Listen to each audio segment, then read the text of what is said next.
Ouais, bonsoir la famille, bonsoir tout le monde, comment vous allez? Bien, j'espère. Nous sommes aujourd'hui 8 décembre 2025. Excellente soirée de lundi à tout le monde. On va repartir encore à Bobo Dioulasso. L'aéronef du Nigeria qui a été intercepté par l'AES et le fait atterrir par force à Bobo Dioulasso, il y avait 11 militaires à bord, plus 2 pilotes. Ok. Maintenant, la question qui se pose, comment est-ce que cet avion-là est venu se retrouver dans l'espace l'AES du côté de Burkina Faso? Parce qu'ils ne peuvent pas nous dire que l'avion est quitté au Nigeria pour venir au Bénin.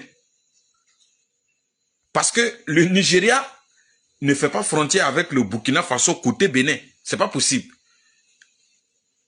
C'est le Niger qui fait frontière avec le Nigeria. Et le Niger fait frontière avec le Bénin. Et le Nigeria fait frontière avec le Bénin. Alors, c'est plus facile pour eux de se perdre vers là-bas que de venir se retrouver au Burkina Faso. Il y a quelque chose qui ne va pas. Ils ne peuvent pas nous dire qu'ils se sont trompés de route ou ils partaient au Bénin. C'est impossible. Maintenant, la vidéo que j'ai voulu faire ce soir à 18h et puis je n'ai pas pu faire la vidéo. En fait, le coup d'état au Bénin est bizarre. Sincèrement dit, honnêtement dit, c'est bizarre. Parce que tout est flou. Tout est flouté. Mais maintenant, dans ces manœuvres militaires d'Abidjan, Cotonou, de Nigeria, Cotonou, dans ces manœuvres militaires, il y a beaucoup de choses qui peuvent être organisées par ces gens-là. Parce que la France a forcé le Nigeria même à enfreindre lui-même ses propres lois. Parce que le Nigeria n'a pas le droit d'aller attaquer un autre pays militairement. Un pays voisin, un pays frère. Non. Mais la France a forcé la CEDEAO et par la CEDEAO et mettre le problème sur le dos de la CEDEAO et la CEDEAO a mis ça sur le dos du Nigeria. La France elle-même a fait les frappes qui ont été effectuées hier au Bénin. Parce que là même nous apprenons qu'il y a plus de 100 civils qui ont été envoyés au repos éternel. Mais maintenant, les mercenaires qui étaient formés par Ado pour les envoyer au Mali, et ça, leur plan a échoué au Mali. Ces mercenaires sont toujours là-bas. Rappelez-vous, l'armée américaine a atterri au Nigeria la semaine passée. J'ai même fait une vidéo dessus. J'ai demandé au Niger de bien renforcer sa frontière entre le Niger et le Nigeria. Et pourquoi c'est le Nigeria qui est demandé?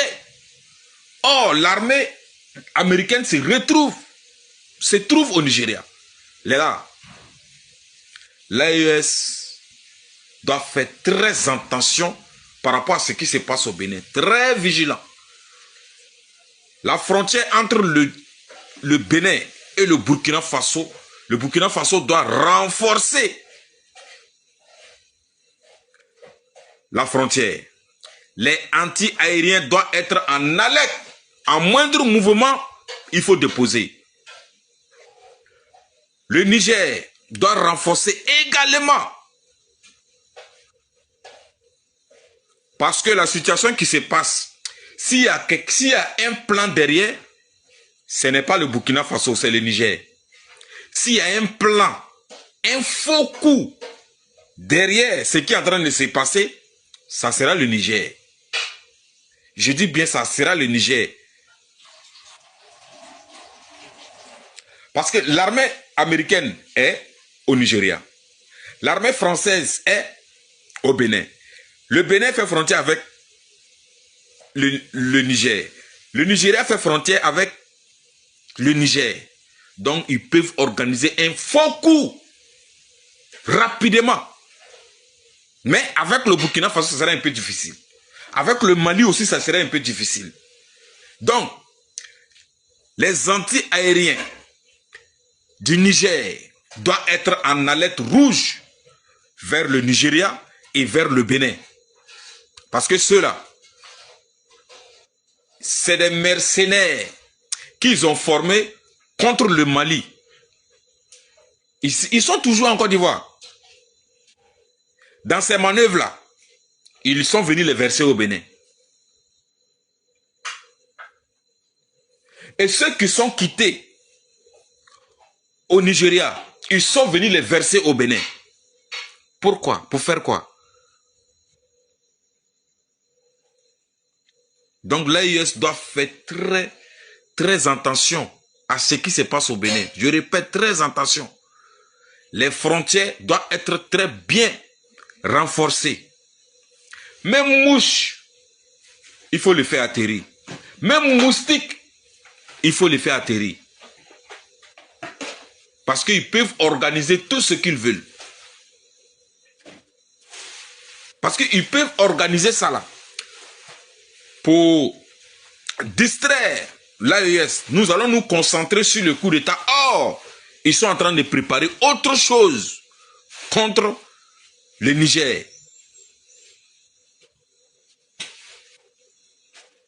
Parce qu'actuellement, la France a plus d'intérêt à attaquer le Niger. Parce que Manu est coincé. Le budget énergétique souffre en France. Donc il faut créer un chaos rapidement. Une chose qui sera très difficile, très compliquée. Les gars, restons vigilants. La veille citoyenne au Burkina Faso doit rester en alerte rouge au Mali et au Niger. Partagez la vidéo. One love.